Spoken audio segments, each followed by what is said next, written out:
On päädytty Lauran ja muiden kollegoiden, voimakehäkollegoiden kanssa siihen, että esitellään itsemme myös laaja-alaisten vahvuuksien avulla. Eli tällä dialla oikeastaan saat jo käsityksen siitä, että mitä se tarkoittaa, kun vahvuuksia tunnistetaan, tehdään näkyväksi ja sanotetaan laaja-alaisesti, ehkä semmoisen perinteisemmän, vähän kapea-alaisemman vahvuusajattelun sijaan. Ja tosiaan nimi oli Sanna Wenström ja nyt tässä edustan sitten omaa sivutoimista yritystäni Vahvuuttamo osakeyhtiötä, jonka voi sanoa, että semmoinen missio on, että jokainen voisi innostua omilla vahvuuksillaan, oppia tunnistamaan omat vahvuutensa, ja me keskitytään laaja-alaiseen vahvuuskäsitykseen perustuvan voimakehäkonseptin ja erilaisten siihen liittyvien menetelmien ja harjoitusten, konseptien, työkalujen tuottamiseen maailmalle niin sanotusti. Oma tausta on siellä opetus- ja ohjaustyössä, ja uskon, että jaan monen teidän kanssa samantyyppisiä kokemuksia siitä, että erityisesti silloin, kun niillä ohjattavilla tai henkilöillä, joita opetan, niin voi olla sitten ehkä vähän keskivertoa enemmän haasteitakin siellä omalla elämänpolulla tai koulupolulla, opintopolulla, ja siinä tilanteessahan me kaivetaan niitä vahvuuksia esiin vaikka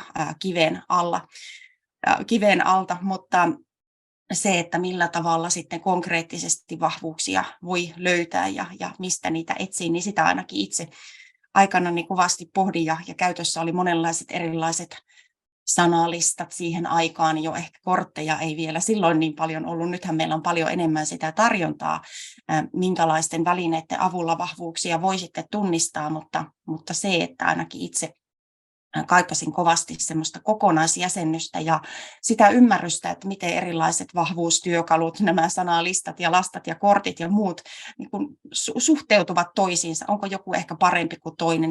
Miten mä voin niiden avulla jotenkin kokonaisvaltaisesti tehdä sitä ohjaustyötä? Itsestäni ei kauhean paljon enempää ole tässä yhteydessä tarpeen kertoa. Toivon, että linkitytte ja verkotutte tuolla somekanavien kautta, ja nuo 2 kirjaa, jotka olen tuossa kirjoittanut, eli väitöstutkimukseeni perustuva positiivinen johtaminen, liittyy myös siihen mun päivätyöhön, eli pääasiassa sitten vahvuusteemoja ja positiivista johtamista sitten valmennan tuolla oppilaitos- ja yritysmaailmassa, ehkä enemmän nyt tällä hetkellä johtajille ja esihenkilöille, eli heidänkin on tärkeää tunnistaa ja tutustua omiin vahvuuksiinsa, ja jota kautta he sitten toteuttaa sitä positiivista johtamista ja myös johtaa niitä vahvuuksia työyhteisössä. Eli positiivinen johtaminen -kirjasta löytyy lisää, ja varsinaisesti tämä laaja vahvuusnäkemys on sitten esitetty tuossa Kaikilla vahvuuksilla -kirjassa, johon myös sitten viittaan ja josta näitä erilaisia harjoituksia löytyypi sitten lisää. Mutta pidän vielä niin kuin jemmaan sitä tietoa, että mitä nuo kaikki symbolit tarkoittaa, mutta ehkä tämän tyyppinen esitys, ehkä tämän tyyppinen CV tai esittely voi sitten olla lopputuloksena jollakin teidän ohjattavalla tai valmennettavalla siinä kohtaa, kun sitten saatte käyttöön ja hyödynnätte ehkä laajaa vahvuusnäkemystä. Vahvuuksilla on valtava voima, joka on tieteellisesti tutkittu ja todistettu hyvin moneen kertaan, ja ihan tälle dialle muutaman tieteellisen perustelun kokosin. Jätin tarkat lähdeviitteet tältä dialta pois, koska niitä on todellakin niin paljon tehty eri toimintaympäristöissä, erilaisissa organisaatioissa ja yrityksissä eri kouluasteilla, että ne ei olisi edes tähän diaan mahtuneet. Kaiken kaikkiaan voidaan todeta, että vahvuuksien tunnistaminen ja hyödyntäminen on vahvassa yhteydessä siihen kokonaisvaltaiseen hyvinvointiin ja niin kuin yleisesti elämässä ja työelämässä pärjäämiseen, ja sanotaan, että hyvinvointi vahvuuksien tunnistavalla ja hyödyntävällä henkilöllä on jopa 18 kertaa muita parempaa, eli puhutaan aika suuresta vaikutuksesta. Ja nyt tämän webinaarisarjan näkökulmasta haluan erityisesti kiinnittää teidän huomiota tuohon positiivisen psykologisen pääoman käsitteeseen. Eli positiivinen psykologinen pääoma, jos katsotte noita osatekijöitä, joista se koostuu, eli puhutaan toiveikkuudesta, optimismista, resilienssistä, eli tämmöistä muutosjoustavuudesta ja minä-pystyvyydestä tai itseluottamuksesta, niin nythän me puhutaan niistä tekijöistä, joita tekin jo ennakkokysymysten perusteella pohdittiin, joita oli syytä sitten siellä opiskelijoilla tai ohjattavilla vahvistaa, koska siellä ehkä ei ole sitä uskoa itseen, ei ole uskoa omiin mahdollisuuksiin, omaan pärjäämiseen tai siihen, että ylipäänsä ehkä tulevaisuus toi kauheasti mitään hyvää. Ja nyt tämä psykologisen pääoman käsite on tieteellisesti tutkittu ja näiden osatekijöiden summa, mutta se on enemmän kuin osatekijöidensä summa ja on todettu, että nämä 4 asiaa yhdessä ennustaa hyvinvointia, ennustaa myönteisiä urasiirtymiä, urapäätöksentekoa enemmän kuin nämä yksittäiset osatekijät. Ja tätä psykologista pääomaa pystytään siis mittaamaan luotettavasti ja mikä parasta, tätä pystytään kehittämään hyvinkin lyhyiden interventioiden avulla. Ja nyt meidänkin tässä tiimissä, verkostossa tehdään koko ajan tutkimusta psykologisen pääoman ympärillä ja Jetta-Kari tekee väitöstutkimusta tämmöisestä niin kuin yrittäjyyskasvatuksen, yrittäjyysvalmennuksen ympäristöstä ja siellä ensimmäistä dataa, kun on saatu koeinterventioista, niin on todettu, että psykologinen pääoma ja työn imu nousee, kun 8 kertaa 2 tunnin ryhmävalmennuksella sitten tunnistetaan omia vahvuuksia laaja-alaisesti. Ja toinen väitöstutkimus on meneillään, näytän siitä vähän tässä tarkempaa dataa, eli Marjo Katajisto tutkii sitten oppilaan ohjauksen toimintaympäristöä ja nyt siellä on todettu tuon taulukon tai diagrammin mukaisesti, että tämmöisellä opinto-ohjauksella, jossa sitten hyödynnetään laajaa vahvuusnäkemystä ja voimakehää, niin oppilaiden psykologinen pääoma nousee, käsitys omista vahvuuksista vahvistuu, selkeytyy ja he arvioivat myös ohjauksen laadun paremmaksi. Ja tähän tutkimukseen liittyy myös sitten tämmöinen laadullinen haastatteluosio. Ne on kaikki siis julkaistuja tai julkaisuprosessissa olevia artikkeleja, eli näistä tuloksista on jo niin kuin ihan julkaistavaa dataa ja julkaistavat artikkelit olemassa, voitte niihin halutessanne perehtyä. Kun hän tarkemmin sitten haastatteli henkilöitä, joilla erityisesti oli tämän intervention myötä noussut ja vahvistunut psykologinen pääoma, käsitys omista vahvuuksista, niin oli aika rohkaiseva lukea niitä tuloksia, kun siellä tuon artikkelin otsakkeen mukaisesti joku opiskelija totesi, että olin aina niin kuin ajatellut, että mulla ei ole niin kuin oikein mitään vahvuuksia. Mä en tiedä, mitä mä haluan tulevaisuudessa tehdä, mutta tämä ohjaus, omien vahvuuksien laaja-alainen tunnistaminen auttoi ja mä huomaan, että mä en olekaan ihan nolla. Ja tämän tyyppistä ajattelua me jokainen halutaan vahvistaa omilla opiskelijoilla ja nyt tosiaan tämä yksi ennakkokysymys otin sen tähän, eli kyllähän nyt nämä tutkimukset osoittaa, että nimenomaan sitten tämmöinen laaja-alainen vahvuusnäkemys ja sen konkreettinen hyödyntäminen auttaa niiden vahvuuksien löytämisessä. Ei niitä löydy välttämättä sillä tavalla, että kysytään, että no, missä sä olet hyvä tai mitä sun vahvuudet on. Tuo on aika vaikea kysymys meillä aikuisillekin ja ammattilaisille, saati sitten henkilöillä, jotka ei ole kauheasti itsestään ehkä sitä hyvää kuulleet. Psykologinen pääoma kannattaa käsitteenä pitää mielessä, koska sitten kun kollega Laura Paaso, voimakehän laajan vahvuusnäkemyksen toinen kehittäjä, puhuu sitten webinaarissa, niin hän puhuu osaamisidentiteetistä ja psykologinen pääoma, me nähdään näin, että se on osa osaamisidentiteettiä. Ne on tavallaan se mindsetti, mikä auttaa ajattelemaan tulevaisuudesta myönteisesti. Tätä yhdenlaista missiota tai tämmöistä, mikä tämä on joku statementti, olen hyvin pitkään kuljettanut mukanani, koska me usein aika paljon huolehditaan siitä, että mille alalle ohjataan, mitä taitoja meidän täytyisi opettaa, mitä osaamista opiskelija tarvitsee 5 vuoden tai 10 vuoden päästä, mutta loppujen lopuksi me ei sitä pystytä ennustamaan kovinkaan tarkasti, niin kuin aikakin on jo osoittanut. Kristallipalloa ei käsittääkseni ole vielä mihinkään putikkiin saapunut, vaikka se on tilattu aikoja sitten. Ja tästä näkökulmasta, psykologisen pääoman näkökulmasta, meidän on tärkeää kehittää nimenomaan sitä valmiutta, halua, innostusta oppia, innostusta ottaa haltuun uusia asioita, mikä tapahtuu omien vahvuuksien kautta, mikä tapahtuu psykologista pääomaa vahvistamalla. Silloin se nuori tai aikuinen ammattilainen on valmis muuttuvaankin työelämään ja tulevaisuuteen. No on täysin ilmeistä, että vahvuudet siis on tärkeitä ja toitte jo ennakkokysymysten kautta vähän niitä haasteitakin sitten ja nämä on jokaiselle meille tuttuja ja muutaman tässä vielä kootusti otan esille.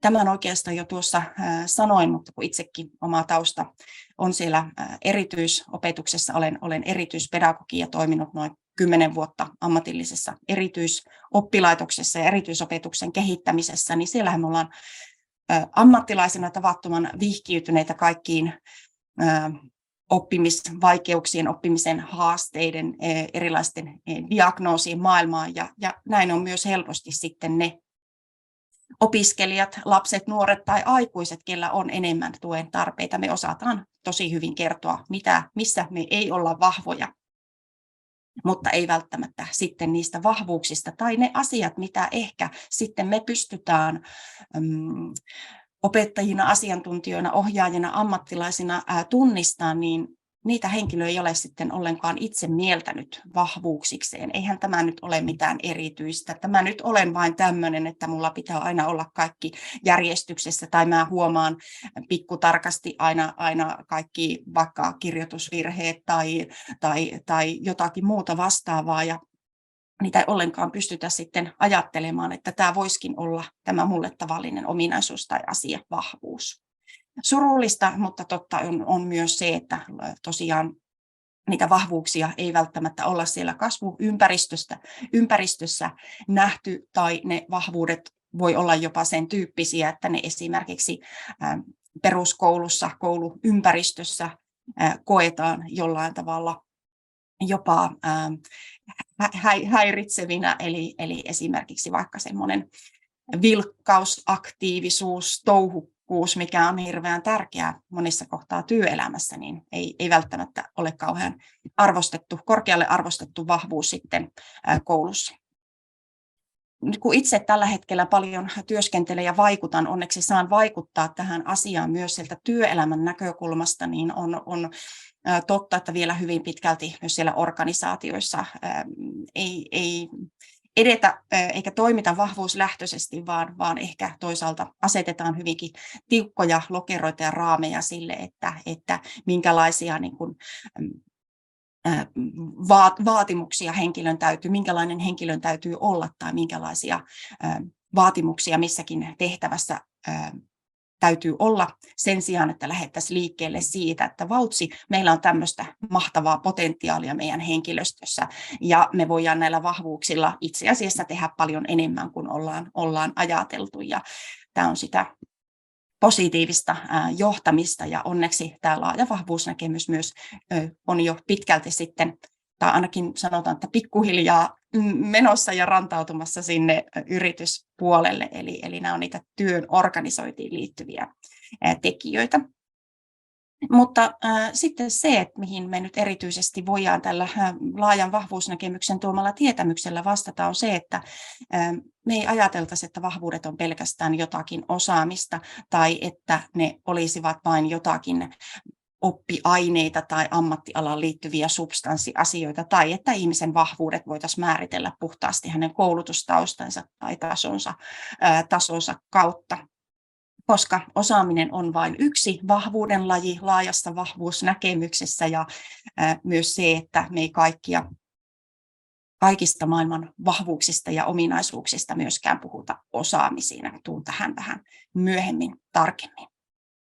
Jotta me voidaan tunnistaa vahvuuksia, jotta me voidaan sanottaa vahvuuksia ja jotta me voidaan käytännössä operoida niillä vahvuuksilla opetus, ohjaustyössä, työyhteisössä, johtamisessa, niin totta kai me tarvitaan niille sanotusta. Viittasin tuossa erityispedagogiikan maailmaan ja nyt uskon, että erityispedagogeja voi olla linjoillakin, niin meillähän tosiaan on hirveän tarkat jäsennykset ja me tiedetään erilaisia oppimisvaikeuksia, mistä ne johtuu, mikä on niiden tavallaan se alkuperää ja miten ne ilmenee, miten me tunnistetaan niitä, koska se on tärkeää, jotta me voidaan myös sitten tukea niissä haasteissa. Ihan yhtä tärkeää on omaksua, oppia tuntemaan vahvuuksille vastaavanlainen tarkka luokitus ja käsitteistö, jota laaja vahvuusnäkemys tarjoaa, ja myöskin sitten se, että nyt tähän laajaan vahvuusnäkemykseen ja tähän tarkkaan luokitukseen sitten on myös olemassa, on jo kehitetty konkretia, on olemassa työskentelymalleja, joihin mennään seuraavaksi. Laaja vahvuusnäkemys nimensä mukaisesti on tarkoitus, että se laajentaa aika paljon meidän käsitystä vahvuuksista. Tuolla ympyrällä, joka myös mun taustakuvassa näkyy, niin nämä vahvuuden lajit, joita laajassa vahvuusnäkemyksessä on siis 6, esitetään tämmöisenä ympyränä, johon liittyy muun muassa se, että vahvuuden lajit on kaikki yhteydessä toisiinsa.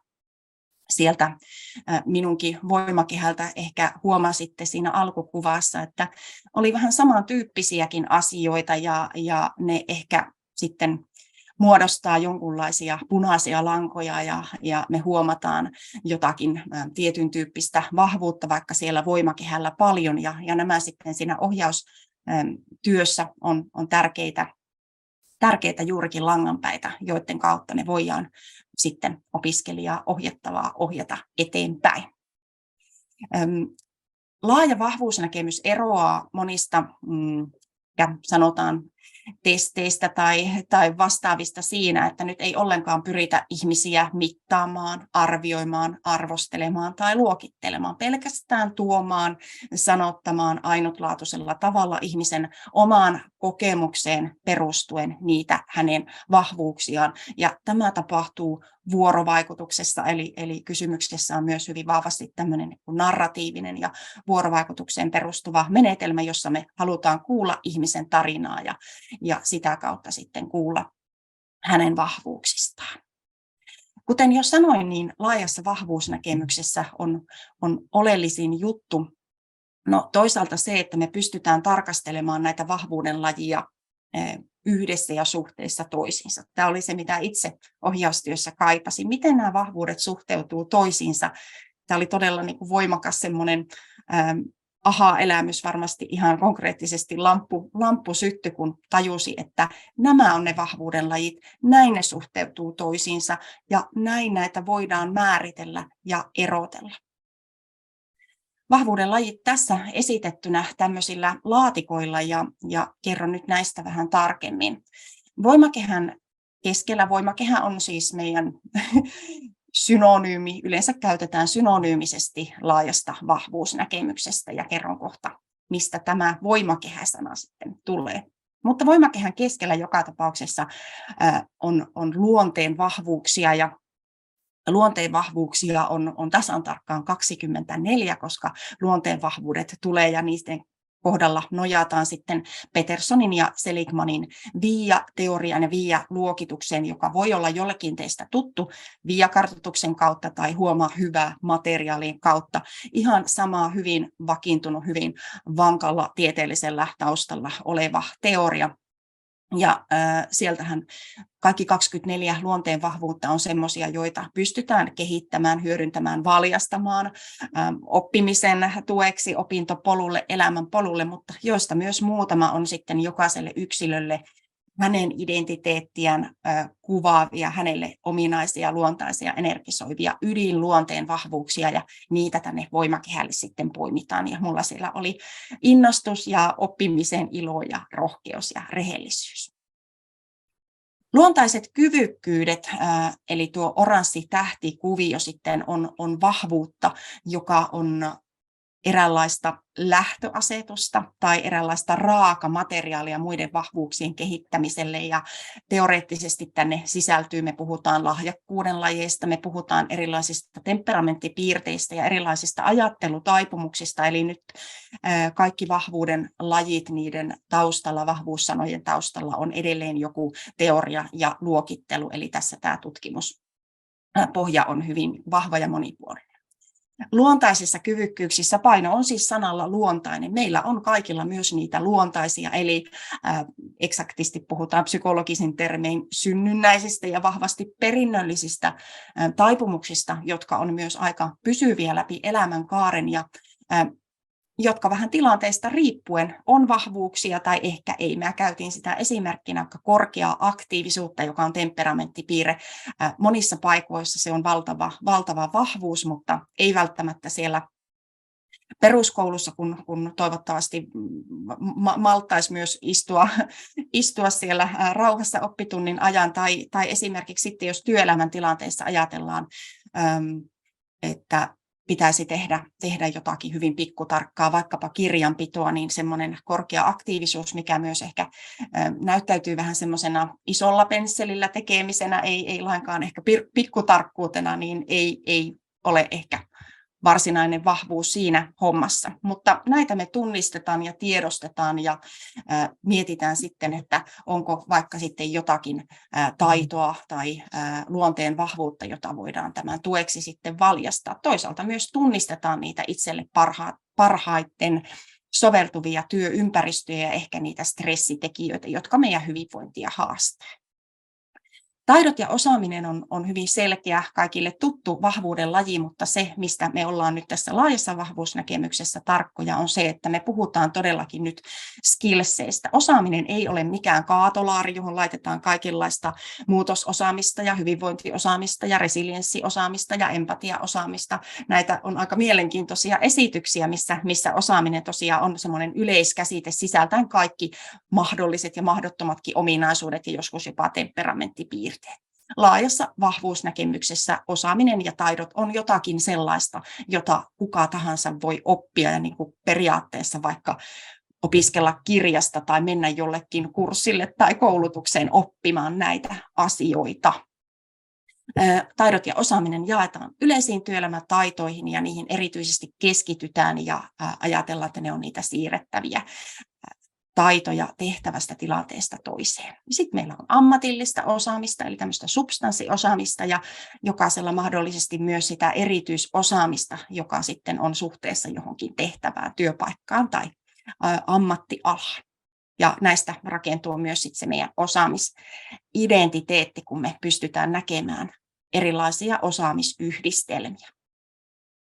Kiinnostukset on tämmöinen suuntaava, motivoiva vahvuuden laji, koska se, mikä meitä kiinnostaa, me ollaan valmiita pistämään sinne paukkuja, me ollaan valmiita kehittämään meidän osaamista ja me halutaan laittaa sinne, sijoittaa resurssejamme, esimerkiksi aikaa, voimavaroja tai jopa rahaa. Hyvin tärkeä vahvuuden laji, joka sitten vie eteenpäin ja näitä kiinnostuksia me siellä sitten ohjauksen ja opetuksen toimintaympäristöissä pyritään tunnistamaan pienistäkin vihjeistä, jotta voidaan sitten tukea ja vahvistaa sitä kiinnostusten kehittymistä semmoiseksi ehkä pidempikestoiseksi motivaatioksi. Arvot samalla tavalla on motivoiva vahvuuden laji, koska samalla tavalla myös se, mitä me arvostetaan, me ollaan valmiita siihen panostamaan samalla tavalla. Arvot pidemmällä tähtäimellä tukee ja vahvistaa vaikkapa motivaatiota, jos me opiskelijoiden kanssa vaikka ajatellaan, että no tulevaisuudessa minulle on tärkeää saavuttaa elämässä tämmöisiä asioita, niin nyt mun on tärkeää pitää mielessä, että mä panostan tähän oppimiseen tai opiskelun, jotta voin tulevaisuudessa saavuttaa itselleni tärkeitä asioita ja sitä elämän tapaa ehkä. Eli arvot luo merkityksellisyyttä ja ohjaa meidän valintoja. Resurssit on mielenkiintoinen vahvuuden laji myös siitä näkökulmasta, että täällä on paljon asioita, joita me ehkä perinteisesti ei olla totuttu käsittelemään tässä niin kuin viitekehyksessä. Eli puhutaan opintoja, opiskelua, työnhakua, työn saamista, mahdollistavista tai toisaalta estävistä tai hidastavista tekijöistä. Ne on yhdenlaisia pullonkaulatekijöitä ja ne voi liittyä ihan henkilön fyysisiin tai psyykkisiin voimavaroihin, resursseihin, taloudellisiin asioihin, tai sitten ne voi olla myöskin tämmöisiä sosiaalisia, vaikka puhutaan tukiverkostoista tai hyvistä ihmissuhteista, perheen tuesta, tai siellä työelämässä olema voi ajatella, kuten vaikka itselläni tuossa esimerkkinä, että mulla on mahtava työ, jossa mä saan tehdä itsenäisesti asioita, ja se on mulle tärkeä voimavara. Eli mahdollistava tekijä, resurssit, ja kaikki nämä, kun yhteen tuodaan voimakehälle, niin voidaan ajatella, että silloin kun ihminen löytää sen suuntansa tai uransa siitä, että hän pystyy ehkä, ei varmasti kaikkia, mutta jokaisesta vahvuuden lajista jotakin hyödyntämään työssään, niin hän voi kokea tämmöistä optimaalista hyvinvointia, toimintakykyä tai innostusta, puhutaan myös. Eli voimakehä tulee tuosta Neil Myersonin sanasta power zone, optimaalinen toimintakyvyn hyvinvoinnin vyöhyke. Voimakehä on enemmän kuin osiensa summa, ja vaikka näitä jokaista vahvuuden lajia voidaan tarkastella ja usein siellä ohjauksessa työskennellään vahvuuden lajien ympärillä sitten niin kuin yksittäinkin prosessimaisesti, niin jutun oikeastaan se paras kohta on se, että kun ihminen sen oman voimakehänsä sitten havaitsee, me ohjaajana on pystytty rakentamaan se oma voimakehä, ja sitten me lähdetään sen voimakehän pohjalta miettimään sitä, että miten mun kannattaa, mitä vahvuuksia mä voin hyödyntää vaikka oppimisessa ja opiskelussa, tai miten mä voisin suunnata vaikka sitten sen seuraavan stepin näiden vahvuuksien varassa. Eli voimakehätyöskentely on tavoitteellista jatkuvaa toimintaa, ei mikään kertaluontoinen harjoitus tai temppu, vaan oikeastaan tarjoaa semmoisen, puhutaan voimakehän silmälaseista, eli ne tarjoaa semmoisen tietynlaisen viitekehyksen yksilöopettajalle, ohjaajalle, valmentajalle tai vaikka sitten sille koko yhteisölle positiivisen pedagogiikan näkökulmasta, jolloin me eri tavoin läpi niiden opintojen tai ohjausprosessien hyödynnetään voimakehää. Eli jo tämä ajattelu on tosi tärkeää, mutta sitten myös onneksi ja ehkä se, mitä monet sitten kaipaa siihen omaan työhönsä, on myös erilaisia harjoituksia, työskentelymalleja, toiminnallisia, keskusteluun perustuvia, itsereflektioon, ryhmätoimintaan perustuvia harjoituksia, joita sitten meidän valmentajat käyttää ja joita myös tosi paljon löytyy tuosta kirjasta.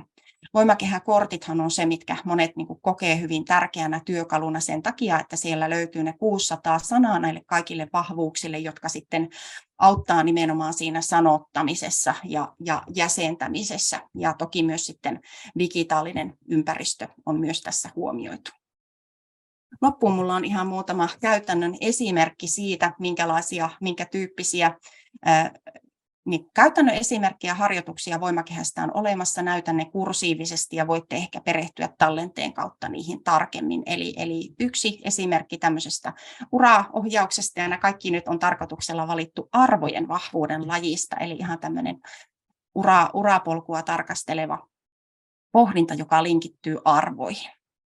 Vähän toiminnallisempaa tekemistä arvojen ympärillä. Tämä on somesta poimittu työpaja. Ympäristöstä siellä on ihan tehty laajempaa projektia elämän arvojen kanssa. Ja vaativan erityisen tuen esimerkki luovin Instagramista ja sitten kaikilla vahvuuksilla kirjasta. Eli varmasti löytyy sitten erilaisia tapoja vahvuuksien sanottamiseen. Tehdään sitten askartelua tai vaan peukutetaan. Tämä on tärkeää, tämä ei ole tärkeää, jos ehkä ei sitten se sanallinen ilmaisu ole niin helppo. Hyvin tyypillinen tapa, ja nyt kun teillä on korkeakoulut tässä mukana, niin on tämmöinen prosessimainen työskentely, ja tässä on tuohon tutkimukseen liittyvä, mistä kerroin, kehity vahvuuksilla ryhmäprosessi, jossa vahvuuksien tunnistamista toteutetaan 8 kertaa 2 tunnin ryhmävalmennusinterventiona, jossa näiden kertojen välillä sitten osallistuja työstää omaa portfoliotaan ja sieltä lopputulemana tulee se oma voimakehä ja oma voimakehä voi sitten näyttää hyvin monenkinlaiselta. Te voitte Minun voimakehäni -kampanjasta lukea näitä esimerkkejä. Minun voimakehä oli tuossa alussa ja tässä on yhden meidän valmentajan ja myös uraohjaustyötä tekevän Sanna Virtasen oma voimakehä, jossa hän on tämmöisillä väreillä sitten omia näitä vahvuuksiaan tuonut esille ja huomaatte myös, että tässä on sitten tavoitteita eli vahvuudet toimii. Me puhutaan vahvuuksilla kehittymisestä ja vahvuuksien kehittämisestä. Eli ne suuntaa sitä oppimista. Tuossa yksi toinen voimakehä-esimerkki, joka on sitten tämmöinen upea puu, Marie Granholmin voimakehä.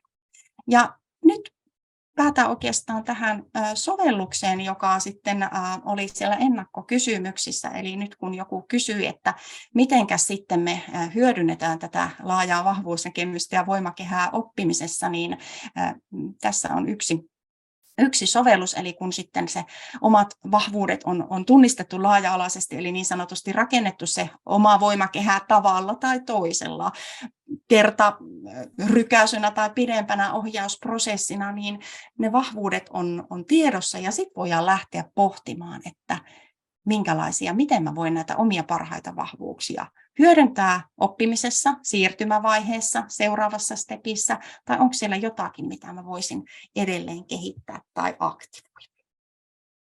Mun kello näyttää puolta, eli varmasti voitaisiin vuorovaikutteinen osuus avata. Mulla on toki sitten keskustelun tueksi muitakin esimerkkejä, mikäli ne lähtevät sitten kiinnostamaan.